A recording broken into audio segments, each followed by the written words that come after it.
សត្វក្តានបានទម្លាក់ស្នែងរបស់វាហើយដាក់វាចូលក្នុងក្រញាំរបស់សត្វតោហើយតោបានផ្ដល់ការសន្យាថាឲ្យតែបានពាក់ស្នែងនេះវានឹងជួយចូលឆ្កែព្រៃឲ្យកាប់មុខដើម្បីសងគុណដល់សត្វក្តានពេលដែលប្រគល់អាវុធការពារខ្លួនទៅឲ្យគេសត្វក្តានអន់ក្បាលចុះព្រោះជឿលើសម្ដីសត្វតោទាំងស្រោងសត្វតោបានពាក់ស្នែងចូលដែលមើលទៅលាសន្ធឹងយ៉ាងវែងនៅលើក្បាលបន្ទាប់មកក៏បានវាត់សត្វក្តានធ្លីពោះភ្លាមហើយសត្វក្តានក៏បានដួលទៅលើដីហើយបើកភ្នែកធំៗសម្លឹងទៅមើលសត្វតោហាក់ចង់ទាមទាររកហេតុផលតោក្រវីជំរុះឈាមចេញហើយហើបមាត់ប្រាប់ថាសត្វព្រៃដូចពួកយើងមិនដែលស្គាល់កិច្ចសន្យាឡើយ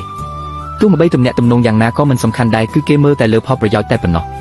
ឯងបំពាក់អាវុធឲ្យគូសត្រូវក្តោបក្តាប់អាវុធចុះក្នុងដៃវានឹងពកក្រោយមកកាត់កែងមិនខាននេះហើយគឺជារឿងរ៉ាវដែលលាតត្រដាងពីនៅក្នុងសមរភូមិជីវិតដើម្បីរស់រានអ្នកលះបង់ធនធានដើម្បីសង្ឃឹមពឹងផ្អែកលើអ្នកខ្លាំងប៉ុន្តែការពិតទៅអ្នកគ្រាន់តែឲ្យគេធ្វើជាឈ្នន់ជន់សម្រាប់គេឡើងតែប៉ុណ្ណោះអ្នកគិតថាការលះបង់និងការដកថយអាចដោះដូរមកវិញនៅការរស់រានជាមួយគ្នាមែនទេប៉ុន្តែផ្ទុយទៅវិញភាគីម្ខាងទៀតបែរជាយកដើមទុនរបស់អ្នកមកធ្វើជាខ្សែពួររឹតរបស់អ្នកទៅវិញចូលឈប់បន្ទាបខ្លួនដើម្បីបំពេញចិត្តគេទៅគុំយកសញ្ញាបៀចុងក្រោយនៃការរស់រានមានជីវិតរបស់អ្នកទៅបញ្ចុះបំពន់សេចក្តីលោភលន់របស់គេឲ្យសោះហើយរឹតតែមិនត្រូវបង្ហាញចំណុចខ្សោយរបស់ខ្លួនទៅឲ្យអ្នកពិឃាតឃើញឡើយព្រោះអ្នកពិឃាតដុសខាត់ជ្រុញគឺដើម្បីរងចាំតែពេលវះពោះបង្ហូរឈាមតែប៉ុណ្ណោះគេមិនស្គាល់ពាក្យថាមេត្តាករុណាអ្វីឡើយ